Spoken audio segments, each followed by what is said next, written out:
It's May 8th. Here's an update on the boat ramp improvements that Levy County, Florida is doing at the end of County Road 40 near Yankeetown-Inglis. If you remember from our April 27th report, concrete was poured into huge forms on land. These concrete ramps need to dry and cure for about 30 days before they can be placed in the water. Today we caught up with John Dials, who is the crew foreman for D&L Contracting. So John, it's what is it, May 8th today? Yep.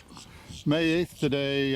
What's going on here at the refurbishing of the boat ramp? We're pouring some ribbon curb and just trying to get it all in and get this project on the right path to being done. So the ribbon curve is, that's actually the border of where the asphalt's going to go, the new asphalt. Mm-hmm. Right.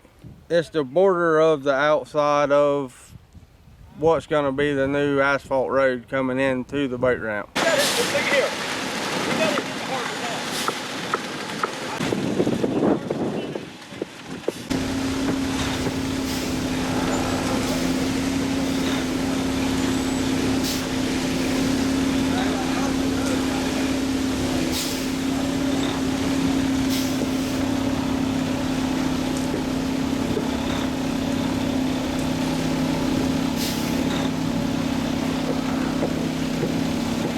What's the next step after this? The next step after this is actually going to be putting in the docks and the boat ramp.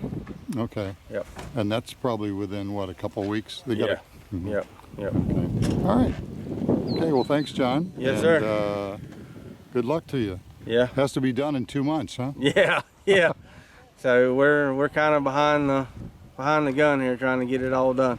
You'll finish. Yeah. You got to, right? Yeah. We ain't got no choice. All right.